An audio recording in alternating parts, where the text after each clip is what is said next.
say thank you for 100 subscribers, and thank you to everybody who actually sits here and watch my videos. And yeah, as you can see in the title, today I'm going to be talking about why you don't see hair growth from after you take out your protective styles. I'm talking from a personal standpoint as to things that I noticed in the past as to why my hair wasn't growing when I did protective styles. So the first key point is the type of products that are used when you get your protective styles installed. Let's start with the gel.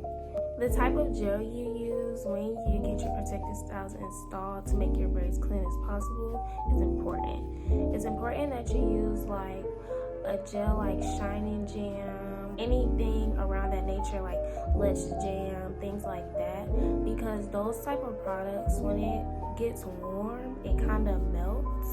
It still looks good, but it kind of melts and it doesn't harden.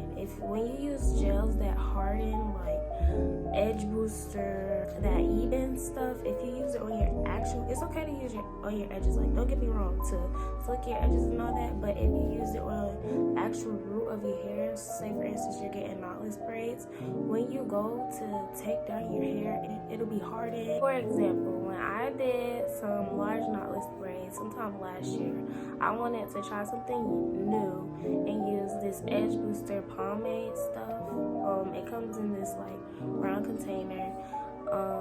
I generally use it for slick backs now because of how it hardens, but I put it on the roots when I parted and stuff to use it for my large knotless, and I noticed that a couple days later it was hard, and when I went to take it out, it was crusty.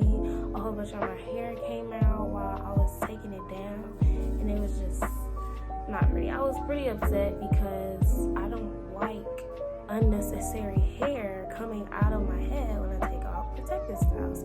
So I was kind of upset about that, but it was a learning experience. Now I know to not do that again. But the main three things that I use when doing braids is any Shining Jam container. I use Murray's Edge Wax. I use African Pride Lock, Twist, and Braid Gel. I think that's what it's called. And yeah, these get the job done. I know this personally that when I do my hair, when I go to take it out, especially African Pride Lock, Twist, and Braid Gel, I'm pretty sure, I think that's what it's called. I noticed that really leaves my hair soft when I go to take it out. But like I said, with the Edge Booster and the even edge controls, it may look good at the time. It may look shiny and slick and things like that, but it's not worth it. It causes breakage, unnecessary breakage at that. Any edge controls in general, I personally wouldn't use when doing protective styles because of that reason. Okay, so my next key point is maintenance. Just because you're having a protective style doesn't mean that you just completely stop taking care of your hair. Way easier than having your natural hair out, but it's still important that you take care of it like you would take care of your hair if your natural hair was out. So things that you could do is make sure you oil your scalp. You could spray leave-in conditioner on your hair just to make sure your hair stays moisturized and it's not dried out.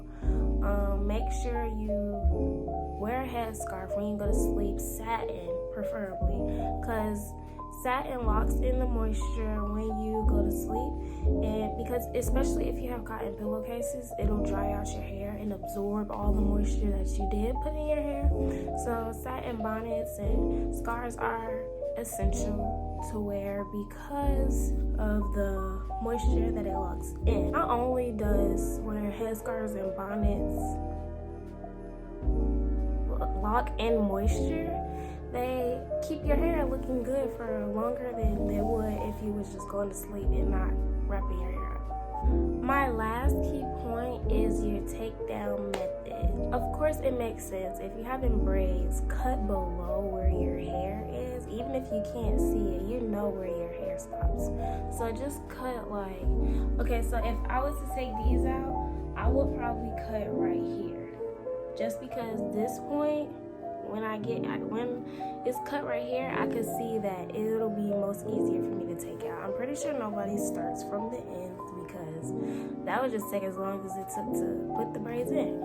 But with all that being said, make sure you cut lower than your hair growth, which is kind of common sense, but I don't know, just wanted to put that out there.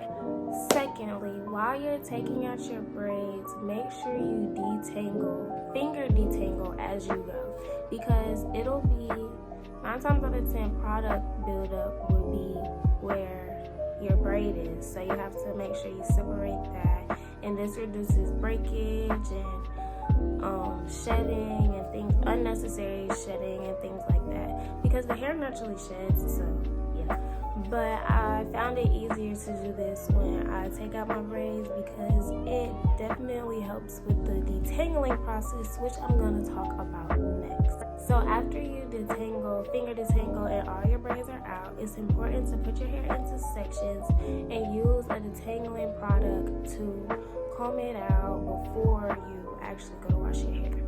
I personally use African Pride detangling product. I either use that or I use a spray leave-in conditioner by Cream of Nature, and I found it way easier to wash my hair after I do that, and it's less breakage. Like I said, your hair naturally sheds, so you're gonna have breakage, but I feel like detangling your hair before you wash it, instead of just taking it out and going straight to wash, it definitely prevents unnecessary shedding and breakage. With all that being said, I feel like those 3 key points can be the main reasons why you aren't seeing growth in your protective styles after you take them out.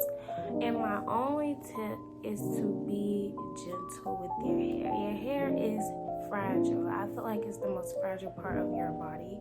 So it's important that you be gentle, take your time with it, be patient with your hair, because you don't want to just have unnecessary breakage. I know I don't want to have unnecessary breakage in my hair.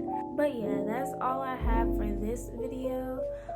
Be sure to like, comment, and subscribe. You can let me know what you want to see in future videos. If you have any ideas, just put them in the comment section below, and I'll see you in my next video.